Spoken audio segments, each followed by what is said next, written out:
Ever wonder what Christmas in the summer is like? Well, for King and Country, well, they may just have an idea. So we're having a barbecue on the beach, and yet we've adopted all of your American songs and traditions. And so you find yourself singing like Frosty the Snowman. Like we joke that we have Frankie the Sandman, or like chestnuts roasting on an open fire. If there's an open fire in Australia at Christmas, it's a bushfire.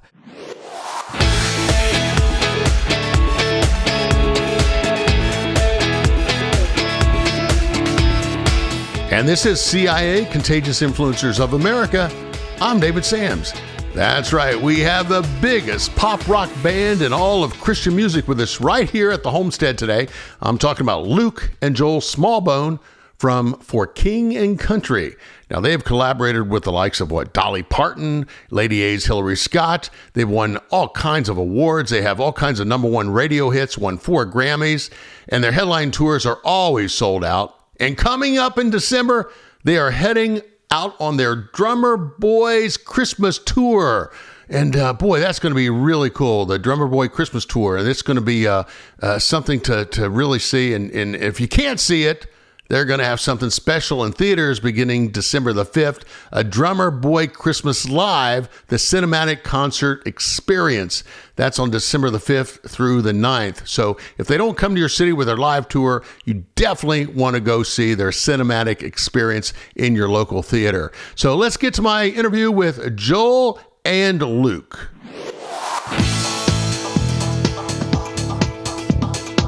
Welcome, guys. Welcome to the Homestead. Hey man, thanks for taking the time to hang out with us. Yeah, this is quite nice. We just got to hop over in our own American hometown of Nashville and spend a morning with you. Good stuff. I'm going to ask you just to move it a little bit that way. Okay, perfect. Yeah, wonderful. Good. You know, I have to tell you that this has just been a remarkable year, just watching everything that you have going on.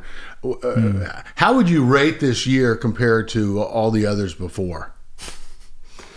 I mean, that's a fascinating thing to think through, because I think every year feels like it has, I think for all of us, these great new adventures, right? And so you start the year, and in our kind of line of work, you've got at least a loose plan for the year, but it doesn't necessarily mean that plan goes exactly according to plan, if that makes sense. And so I think for us, releasing a movie, going back to Australia, which is obviously where we're originally from, doing a tour back there, then having this fall tour that we're launching, then a Christmas show, Christmas concert film. There's plenty going on. Yeah. And I don't know if I could rate it better or worse than others, but it's been appropriately busy. Certainly a full circle moment, I would say, with releasing this film about our mum and dad and them losing everything in Australia and moving to the United States. And Luke and I were very young at the time, but nonetheless kind of offering this story to the world. We've told it at shows, but not in film form. It was just fascinating to sort of step into the movie world in a way that we never have before. Not only with Unsung Hero, which America made it the number 2 movie in America when it released, but then also stepping in this Christmas with this live concert film, which we used the same film crew and director of photography from the movie to capture the show. And so it's a very cinematic, theatrical affair like you've never seen it. So it's been a year of full circle moments and a year of theaters for King and Country. What would you say the perception has been? I mean, what post release of Unsung Hero? Yeah. How do people look at you all now versus before the movie came out? It's an interesting question to ask for all of us, right? How are we perceived, and how do we're all changing and evolving all the time, right? As throughout our life. I will say, so often, I'll admit myself, I've been very lazy with people's stories, because you only get this snapshot of who someone is right here, right now, in front of you. Mm-hmm. And yet there's these incredible highs and lows and joys and sorrows that they've faced throughout their life that have led them to this point. So the exercise for us of diving into this film, Luke producing it. I literally play our dad in the film, which I dubbed a very expensive therapy session. But like just diving into his shoes, he's putting on his literal jacket from 30 years ago. The empathy that it provoked in us as kids, as adults now, rather than when we were kids, is really profound. And so I don't know how much it's changed the way people look at us as much as it's really shifted the way that we look at maybe ourselves or our parents or their story coming over. And for the better, I would say too. I think we will find 2024 will be a real stake in the ground moment for us as a family going, wow, that was not only a culminative moment, but it was also a shift in our mindset of how we looked at our parents and their journey. Eddie DeGarmo is a good friend of mine. I just want to know what he said when he saw the movie for the first time.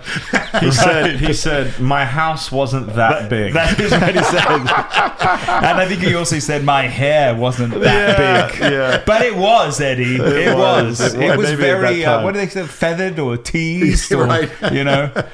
Early on. No, he was a great sport, wasn't he? Yeah, look, we've obviously known Eddie since we were young DeGarmo children. And Key for the old schoolers out there. And I think to have someone that has kind of walked alongside our journey for that long, kind of see it come together, and to be in a theater with him at one point and him kind of soaking it in and take it his wife. It's a joy to be able to have. I've often said that it's very difficult to acquire new old friends, and Eddie's been an old friend for many, many years. And I think that stories have a unique way of growing and changing, and he was one very, very key person in our story as to how we are having this conversation here today. I just love Eddie DeGarmo because he has that real low, he does, slow, right voice. This is going to be a special Christmas season for you all, right? And boy, you've jam-packed it with all kinds of goodies, all kinds of gifts for us. So let's start out by talking about the album, and what makes it unique. Well, this is we talked about this off air. This is the most Christmassy Christmas that For King and Country has ever had, and we've had a fair few, pivotal Christmas years as a band. And it's a culminative year because when we started out in 2012, we shoved ourselves into a factory. We didn't have a Christmas album. We had no Christmas singles. And we said, we're going to come up with all these Christmas renditions. And one in particular was this version of Drummer Boy, where we basically took the most obvious version of the song. This is a song about a boy playing a drum.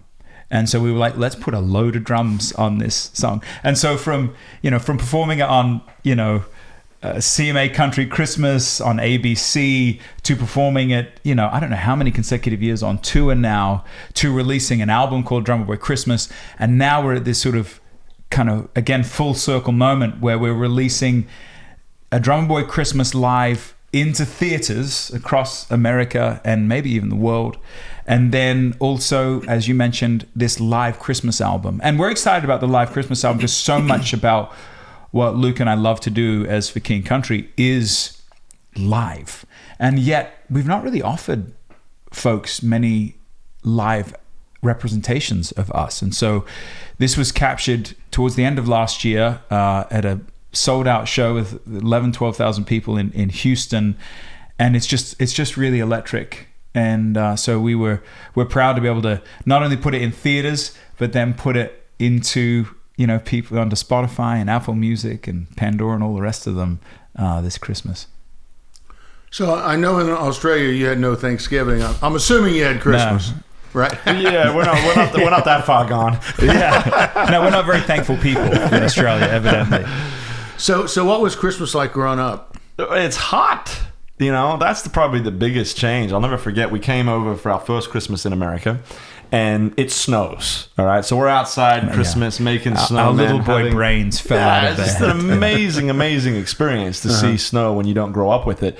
Well, then several years later, we go back to Australia and we have a Christmas in Australia. And I think it was unanimous in the family. It's like, the Christmas in Australia won't work for us anymore. No. We need to go and have it be cold. It's a very, very confusing thing in Australia because it's the summer, like Luke said. So we're having a barbecue on the beach, and yet we've adopted all of your American songs and traditions. And so you find yourself singing like Frosty the Snowman.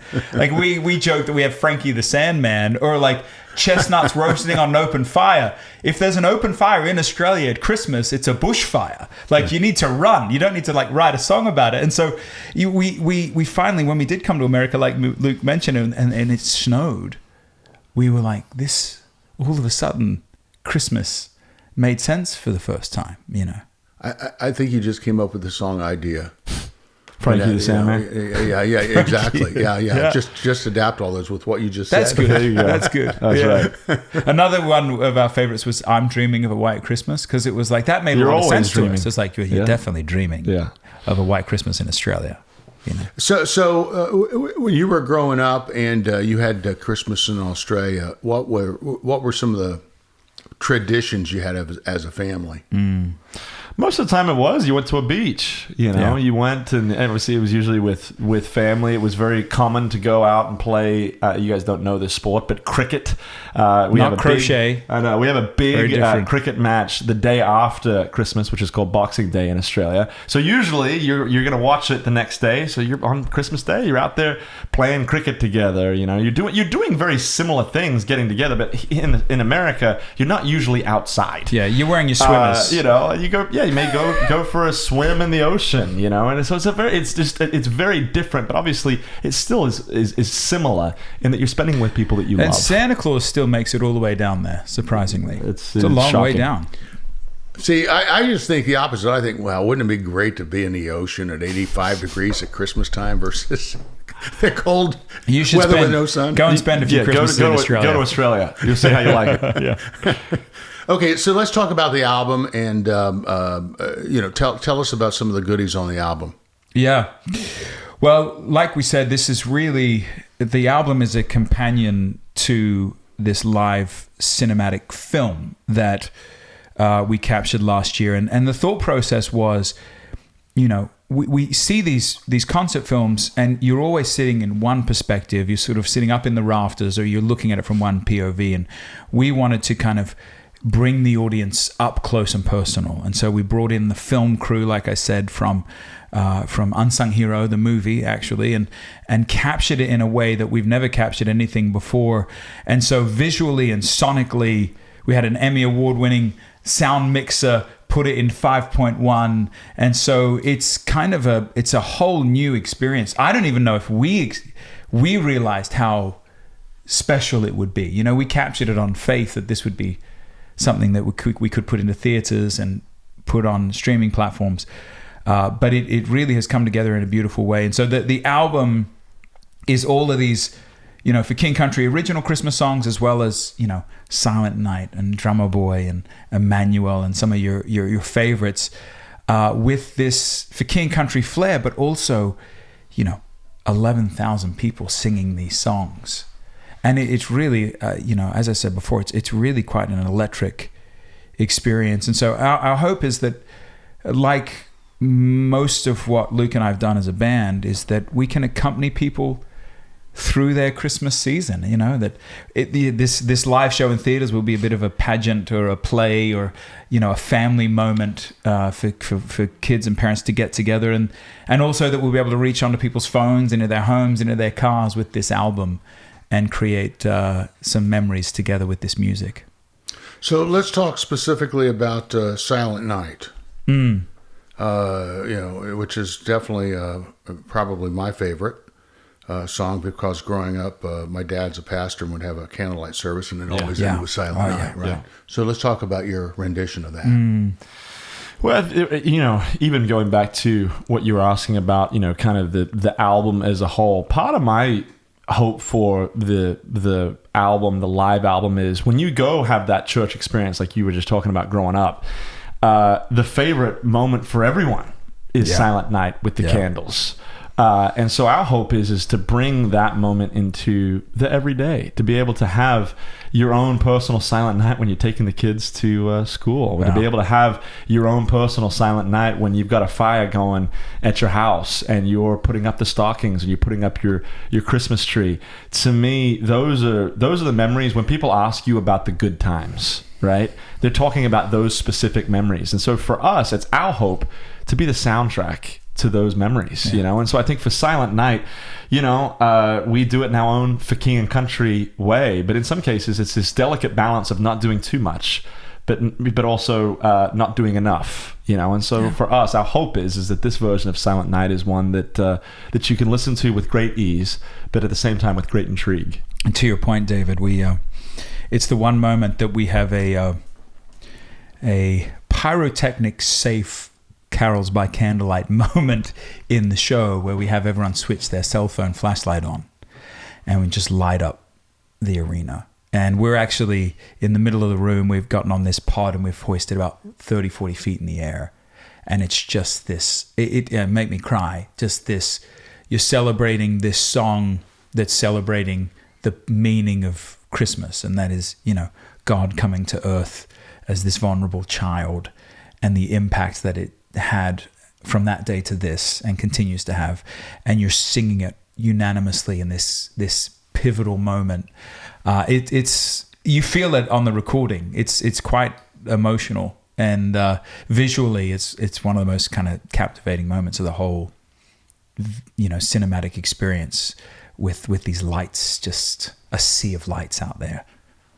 Now I've heard you several times during the interview talk about your love for really production.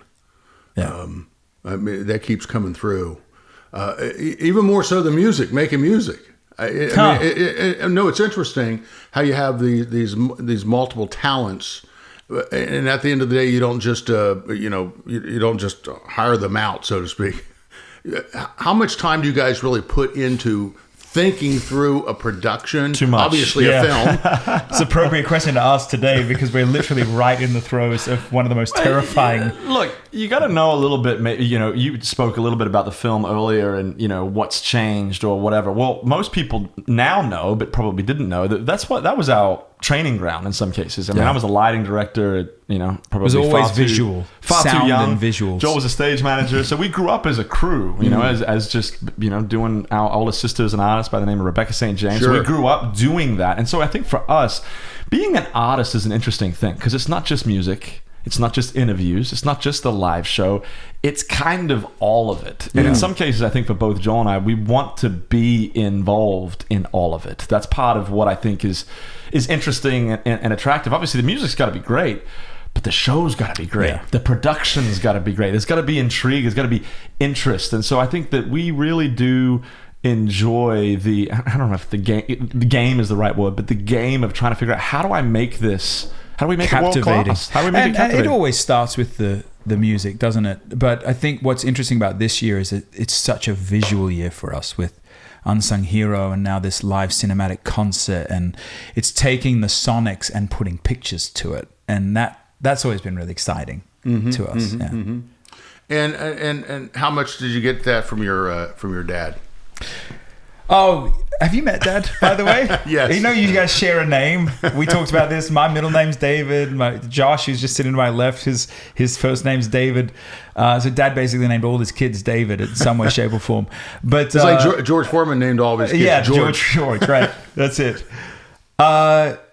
It's an interesting question, David. I don't know if we've ever kind of put it like that. I don't know if he ever was the one to necessarily give us that love for it. He gave us the ability to practice and it. He did guide us. I remember even with Rebecca, we talked about Rebecca St. James, like when she was just starting out, she would just do these avant-garde movements, you know, on stage. She had no moving lights, or this was before the production, and all she had, she was playing tracks. There was no backing band, and so and they were almost. So they were very attention-getting. I'll just say that, and almost sort of bizarre. So I do think he's always had that flair for like the theatrical. So yeah, I would say we have pulled a bit from him for sure.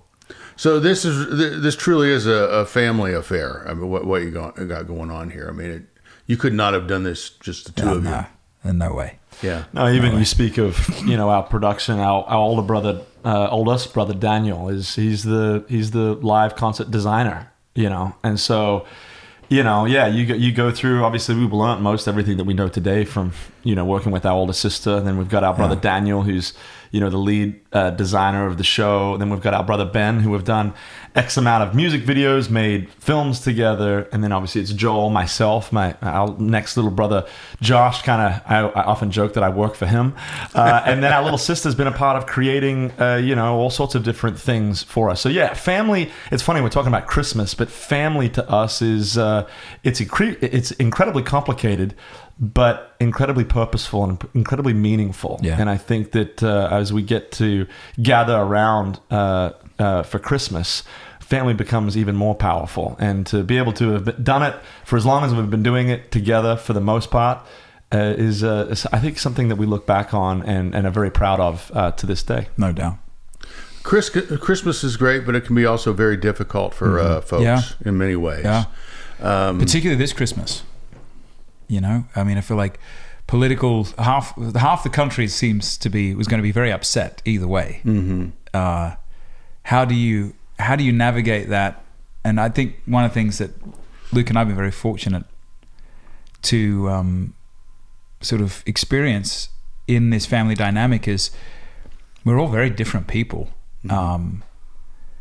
And maybe this is the greater question that we're asking ourselves as a country right now. We're both American citizens, and we married Americans. We love this great land, and that's part of the reason we go out and travel and release this thing into theaters to hopefully point people towards each other, point people heavenward, point people towards love and hope and these great attributes of Jesus and what it means to be a good human. But it doesn't change the fact that, man, you get into these environments and you can be triggered by something someone says, and you can feel very unseen by those that have seen you most of your life.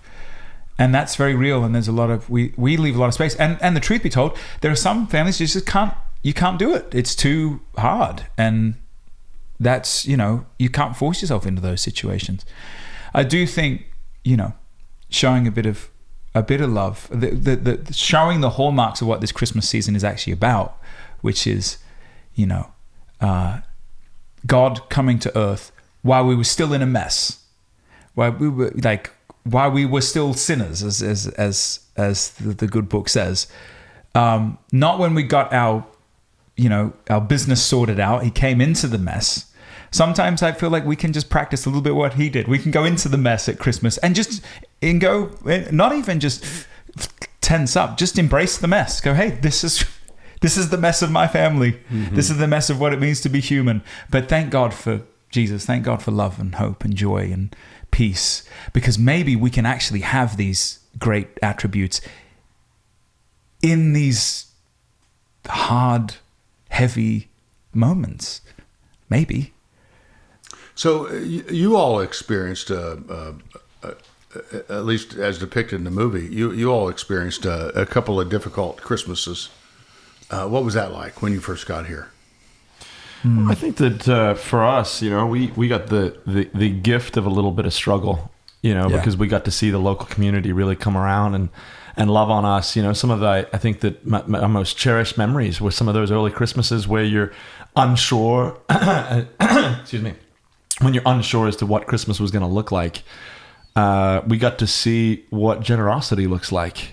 We got to see what kindness at Christmas looks like. And I think it's shaped us to the point of now I think that we get the privilege of being able to ask ourselves, well, what can we do for somebody else this Christmas? And I think that's probably what I would say to most people that are listening to this, is sometimes it's a wonderful thing to be able to receive, but it's a far greater thing to be able to give. And I think it's important for us to be people that are on the lookout for what we can do to someone that might be hurting a little bit, or someone that just needs a little bit of encouragement and a little bit of love. You'll be amazed at just the simplicity of, I get to see it with my wife and I. We got 4 kiddos. You'd be amazed to see just what a little smile from one of these kids to someone else can even do. So it's a wonderful season, I think, of opportunity for all people.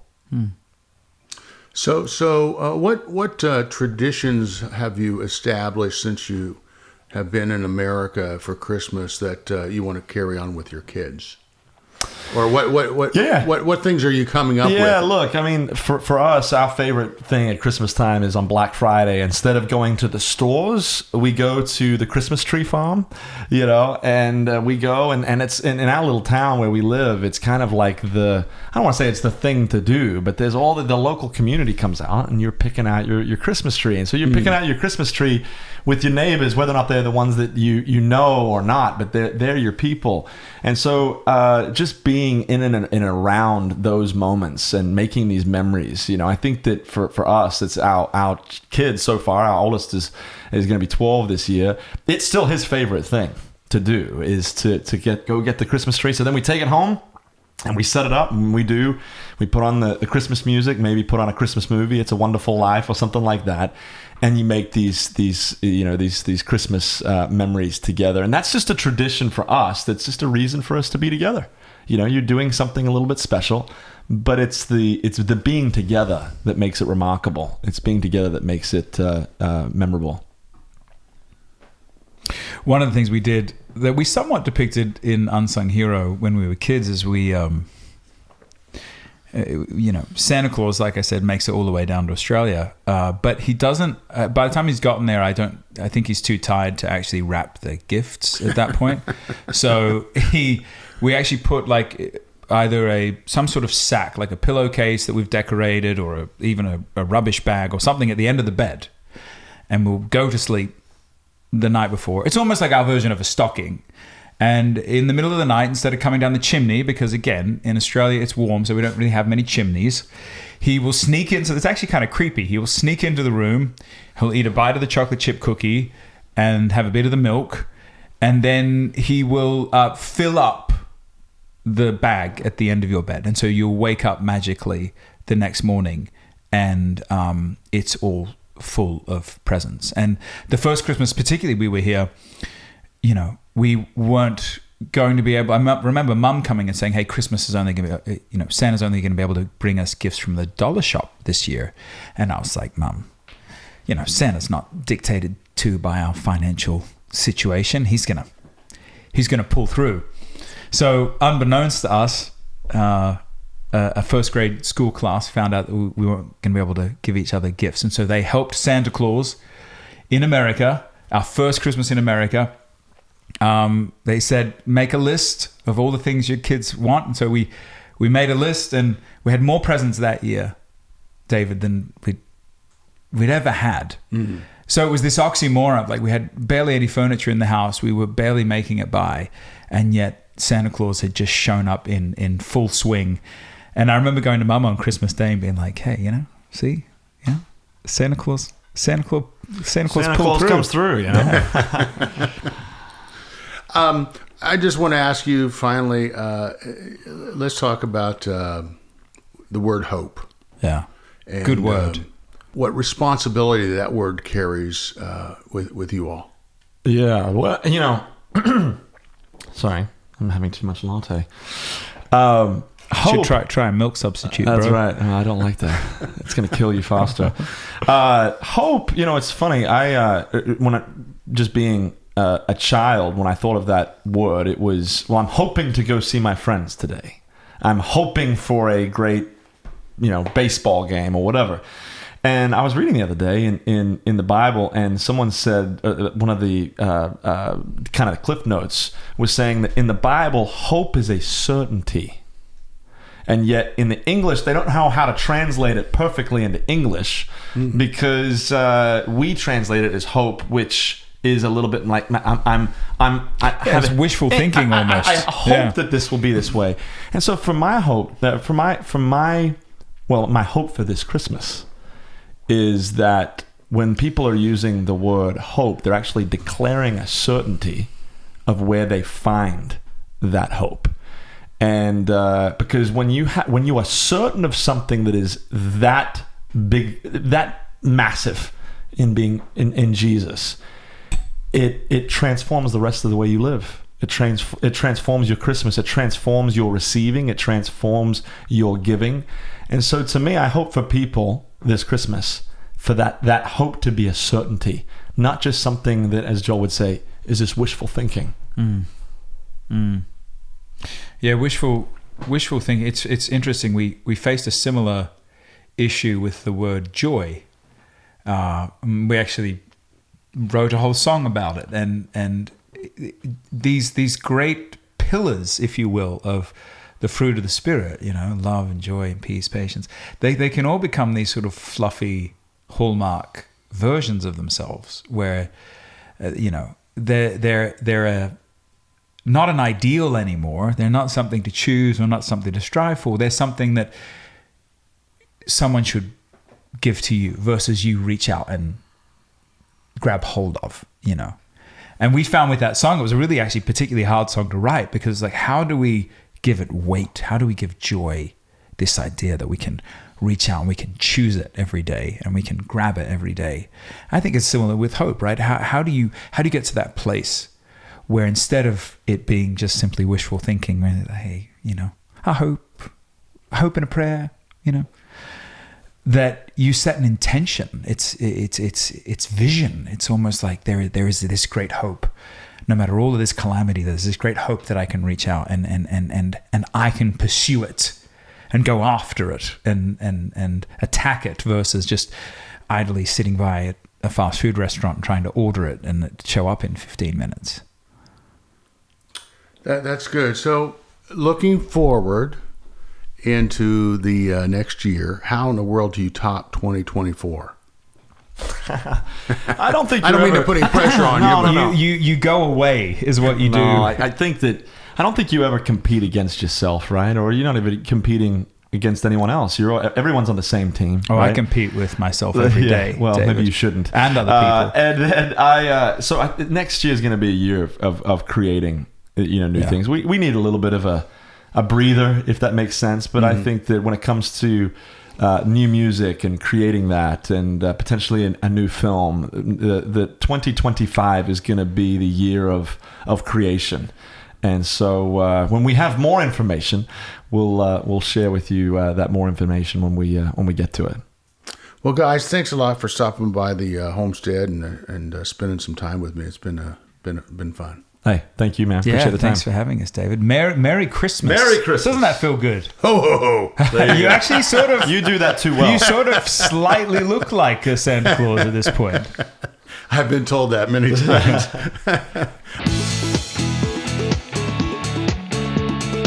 Well, thanks again, Luke and Joel. Thanks for stopping by the homestead. I know you guys are so busy, and for you to take the time out to visit with us, very, very special. Make sure, folks, you go see them on tour. Make sure if they don't come to your city, never fear, go see their cinematic experience in theaters beginning December the 5th. And of course, you can also listen to them. They're going to be co-hosting our Keep the Faith Christmas Marathon and also our Countdown to Christmas Marathon.